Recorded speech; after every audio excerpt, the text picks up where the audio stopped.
Halo guys, aku Julia Evrita dengan BP 2010863004. Aku mahasiswa Ilmu Komunikasi Universitas Andalas. Baiklah, di video kali ini aku akan ngejelasin tentang salah satu materi yang ada di RPS, yaitu tentang komunikasi kelompok.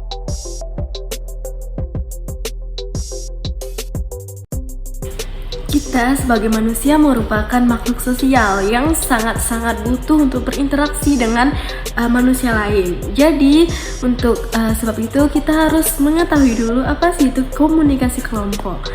Jika dianalisis atau setelah saya pahami, komunikasi kelompok merupakan sesuatu yang berupa interaksi antara satu manusia dengan manusia lainnya.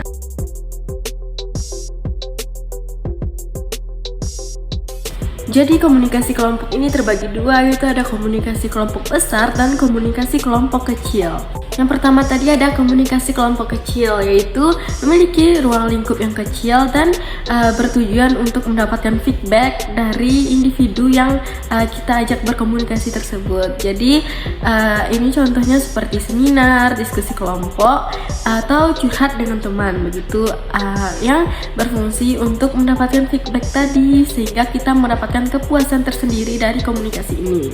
Feedback yang didapatkan dari komunikasi kelompok kecil ini yaitu berupa emosional, yaitu kita dapat mengetahui perasaan lawan komunikasi kita, dan kita juga dapat memahami norma-norma yang ada di dalam kelompok tersebut. Yang kedua ada kelompok komunikasi besar. Kelompok komunikasi besar ini terdiri dari sekumpulan orang banyak. Contohnya adalah seperti tablik akbar.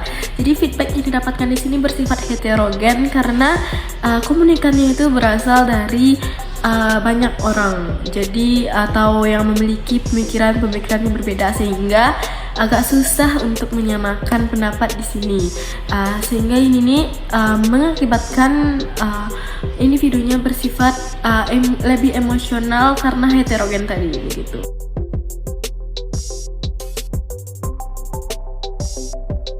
Selanjutnya yaitu ada klasifikasi kelompok, yaitu kelompok primer dan kelompok sekunder. Kelompok primer ini lebih bersifat akrab, yaitu seperti keluarga dan teman sebaya.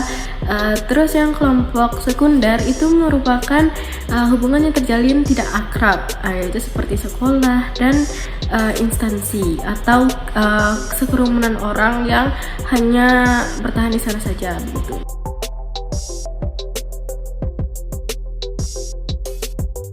Selanjutnya ada in-group dan out-group. In-group adalah yang berarti kita atau kelompok dalam, yaitu yang bertujuan untuk mengidentifikasi diri individu-individu yang ada di dalamnya. Contohnya seperti pramuka. Selanjutnya yaitu ada out-group. Out-group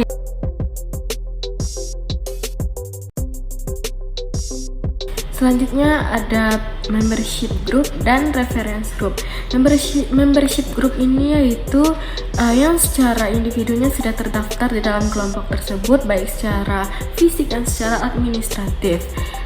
Sedangkan referensi group yaitu berupa kelompok rujukan yang bertujuan untuk menilai standar atau menilai apakah dia sudah pantas di grup tersebut atau tidak.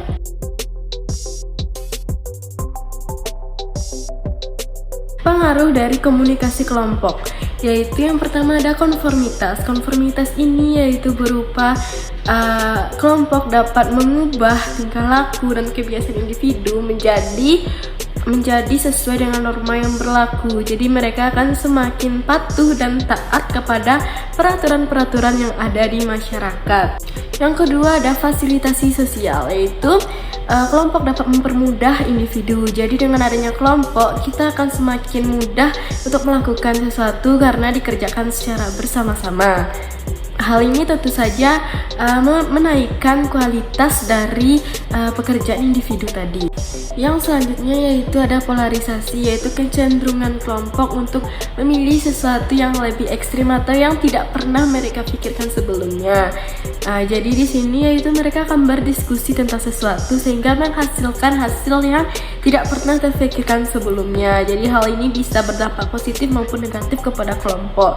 Namun intinya yaitu mereka sudah mendapatkan hasil diskusi yang lebih unik atau yang tidak pernah ditemukan sebelumnya ketika mereka berdiskusi secara biasa saja begitu.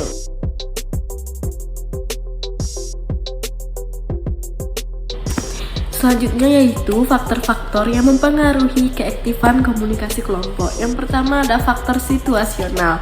Faktor situasional ini yaitu berupa yang pertama ada ukuran kelompok. Semakin banyak anggota kelompok maka semua job desk di sana itu akan terkerjakan dengan baik. Dan yang kedua ada jaringan komunikasi. Jika memiliki jaringan komunikasi yang luas maka hal ini tentu saja dapat menjadi prestasi kerja dari kelompok atau individu yang ada di dalamnya. Selanjutnya yaitu ada kohesif kelompok, yaitu seberapa bertahan atau seberapa kuatnya individu-individu dalam kelompok tersebut untuk bertahan dalam kelompok tersebut. Jadi semakin kohesif anggota kelompok maka akan semakin terbuka mereka untuk melakukan atau menyampaikan pendapat yang ada di sana. Yang terakhir ada kepemimpinan, yaitu semakin baik pemimpin yang ada di kelompok maka semakin efektif kelompok yang dibangunnya. Jadi penting sekali untuk memilih pemimpin yang pandai dan bisa diajak untuk sama-sama mendukung kelompok tersebut. Selanjutnya itu ada faktor personal, yaitu yang pertama ada kebutuhan interpersonal. Dari sini yaitu contohnya saja muncul keinginan kita untuk bergabung dengan kelompok, ingin berdiskusi dan ingin menukarkan pendapat. Jadi ini termasuk ke dalam kebutuhan interpersonal sehingga kita ingin bergabunglah kepada komunikasi kelompok. Yang kedua ada tindak komunikasi. Tindak komunikasi di sini yaitu contohnya seperti munculnya keinginan kita untuk menukarkan informasi dan ingin melakukan diskusi baik secara informal maupun informal sehingga kita ingin bergabung kepada kelompok. Yang selanjutnya yaitu ada peranan, yaitu munculnya keinginan kita untuk berperan dalam sebuah kelompok untuk mencapai tujuan di dalam kelompok. So guys, sekian materi yang dapat aku sampaikan. Semoga bermanfaat dan semoga teman-teman dapat memahaminya dengan sangat baik. Oke, see you guys. Assalamualaikum warahmatullahi wabarakatuh.